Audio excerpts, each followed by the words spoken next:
네, 분석을 들어보도록 하겠습니다. 오늘도 블루오크의 이동훈 대표와 전화 연결이 돼 있습니다. 대표님 안녕하세요. 예, 안녕하세요. 예, 다우지수가 굉장히 파란색 불이 켜졌는데요. 어떤 일이 있었는지 분석 부탁드리겠습니다.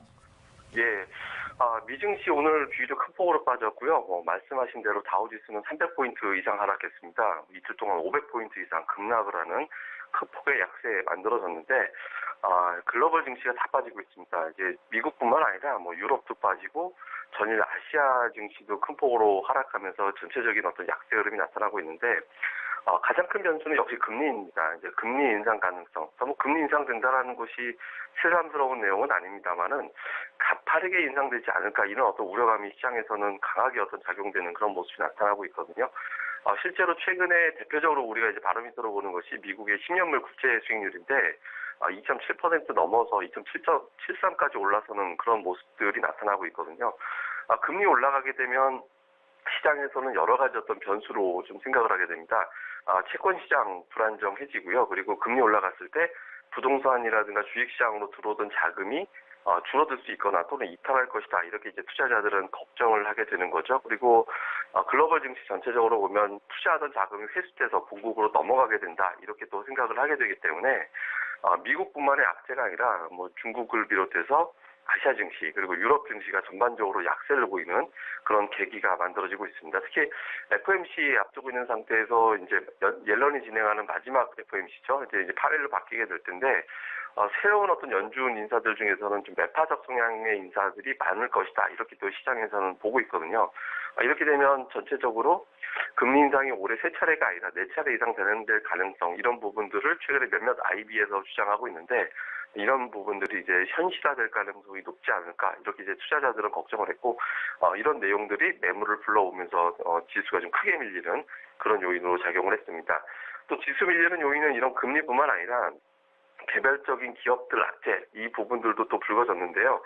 아마존, JP모건, 버크셔서웨이 이런 기업들이 자사 직원들을 위한 보험법인을 추진하겠다 이렇게 이제 발표를 좀 했고 이런 부분들이 보도가 됐는데 이게 이제 사실 수익을 내지 않는 그러니까 수익을 목적으로 하지 않는 보험사를 만들겠다라는 건데 이건 기존의 어떤 보험사의 어떤 근거 자체를 근간을 흔드는 그런 요인으로 될 수 있거든요. 이 세 기업의 어떤 그 직원들만 100만 명이 넘기 때문에 이런 부분들이 만약에 실제로 출범이 된다라면 보험 가입자 수가 줄어들고 이건 보험사들의 악재가 될 수 있는 그런 요인이 될 수 있습니다. 근데 이거는 잘 살펴보면 워런 버핏을 비롯해서 어떤 이런 이제 수장들의 어떤 의도 자체는 미국의 어떤 보험 체제 자체를 좀 바꾸려고 하는 것이 아니냐 이런 쪽으로 해석하는 측면이 좀 있거든요. 그러니까 이건 이제 불확실성이 되는 거죠. 현재로서는 그냥 새 기업이 보험사를 설립한다 정도로 되지만 이후에는 보험 자체를 좀 바꾸는 어떤 그런 기본이 될 수도 있다, 그런 근거가 될 수도 있다 이러고 해석을 하기 때문에 보험사라든가 아니면 헬스케어 업체들 전체적으로 단기적으로 좀 불확실성이 불거진 게 아니냐 이런 어떤 이슈가 좀 됐습니다. 이렇게 되면서 보험사가 하락하고 또 헬스케어 관련주들이 이제 급락을 하면서 전체적으로 좀 지수가 약세로 갈 수밖에 없는 그런 환경이 만들어졌다 이렇게 봐야 될 것 같습니다. 그래서 말씀드린 대로 금리 인상에 대한 우려, 개별적인 재료 이 두 가지가 가장 큰 요인이 됐고요. 이날 나온 지표 같은 경우는 좀 잘 나왔는데 잘 나왔음에도 불구하고 시장에서는 잘 나왔으니까 또 금리 올려야 되지 이렇게 또 해석하는 측면이 있었거든요. 1월 컨퍼런스 보드 소비자 신뢰 지수가 125.4가 나왔는데 예상치는 123.1이었거든요. 예상보다 잘 나왔죠. 그러니까 향후에 미국민들이 소비를 늘릴 수 있다 이렇게 이제 봤던 부분인데 이거는 경기 좋으니까 또 소비 늘리면 물가 올라가니까 금리 올릴 수도 있겠네 이렇게 또 부정적으로 해석이 됐고요. 유럽 같은 경우도 이날 지표가 잘 나왔습니다. 그러니까 4분기 GDP가 유로존 4분기 GDP가 0.6% 정도 성장하는 그런 모습이 나왔는데 이것도 예상치를 상회하는 거였거든요. 상당히 잘 나왔는데 이 역시도 유럽 증시도 마찬가지였습니다. 금리에 대한 어떤 부분들, 그러니까 결국에는 금리 올리는 쪽으로 다 모든 것이 다 직결이 되면서 지표 호전은 결국에는 금리 인상 속도를 빠르게 가져갈 수도 있다 이렇게 좀 해석이 됐습니다. 다만 어쨌든 지금 경기가 좋은 거거든요. 그러니까 미국도 마찬가지고 유럽도 마찬가지고 경기가 좋다라는 것이 입증이 됐기 때문에 시장의 조정이 연속적으로 이어지고 지금이 본격적으로 하락장으로 가는 트리거가 만들어진 거다 이렇게 이제 해석될 수는 없습니다. 그래서 전체적으로는 단기 상승에 따른 매물이 나온 것이다. 우리가 지금 이렇게 해석하는 게 합리적이지 않을까 이렇게 보여지고요. 이런 것을 뒷받침하는 지표들도 우리가 좀 확인을 해봐야 되는데 달러부터 먼저 살펴놓고 보면 달러 인덱스는 소폭 하락했습니다. 그러니까 금리 인상이 우려가 된다라면 사실 달러화가 급등을 해야 되는데 지금 글로벌 시장에서 보면 안전자산으로 보는 게 달러화라든가 유로화 쪽보다는 이런 국면에서는 금이라든가 엔화가 좀 낫다 이렇게 보는 시각이 많은 것 같습니다. 이렇게 되면서 금리 인상 이슈가 되고 또 주식시장 하락했음에도 불구하고 달러는 그렇게 크게 움직이지 않았거든요. 달러 인덱스 기준으로 보면 0.15% 정도 하락하면서 89.21로 이제 진행이 되는 그런 모습이 나왔는데 이거는 역으로 생각을 해보면 미국의 금리 인상이 가파를 것으로 외환시장에서는 보고 있지 않다는 겁니다. 물론 다른 나라도 같이 금리 인상할 것으로 보여지니까 달러 가치가 빠르게 올라가지 않았다 이렇게 해석될 수도 있지만 전반적인 분위기는 금리 인상 많아봐야 4번, 현재로서는 3번 정도로 예상되지 않나 이렇게 보는 시각이 더 많거든요. 그렇게 되면서 달러는 그렇게 크게 움직이지 않았다는 점에서 보면 이번 금리 인상 이슈가 장기적으로 이어질 재료로 보는 시각은 그렇게 많아 보이지는 않습니다. 그리고 이제 국제유가 같은 경우는 금리 인상 우려되면 아무래도 원자재 시장은 또 직격탄을 맞을 수 있다 이렇게 보여지죠. 1.5% 정도 하락했습니다. 65달러가 이제 이탈되면서 64달러 50센트 정도까지 국제유가가 내려오는 그런 모습이 나는데 현재로서는 글로벌 원자재 시장 자체는 수요가 계속 증가되고 있다는 측면이 있고요. 그리고 또 한 가지는 달러화는 지속적으로 좀 약세를 보이고 있는 그런 상태이기 때문에 추세적으로 이렇게 하락세로 본격적으로 들어갈 가능성은 그렇게 높아 보이질 않습니다. 그러니까 65달러 정도 축에서 위아래로 좀 진동을 하다가 미증시가 좀 안정이 되고 달러가 다시 또 안정적인 어떤 흐름을 하락세를 보이게 되면 국제유가는 65달러, 70달러 사이를 다시 또 움직이게 될 가능성이 높기 때문에 국제유가 오늘 약세 자체를 뭐 그렇게 심각하게 볼 필요는 없습니다. 다만 국제유가 좀 최근 들어서 강하게 어떤 올라가는 국면에서는 약간 흘러내리는 쪽으로 좀 바뀌는 그런 모습이 나오다 보니까 에너지주들이 좀 약세를 보이는 그런 빌미가 제공됐다는 점에서 국제유가 하락에 따라서 또 에너지주가 추가적으로 하락할 수 있기 때문에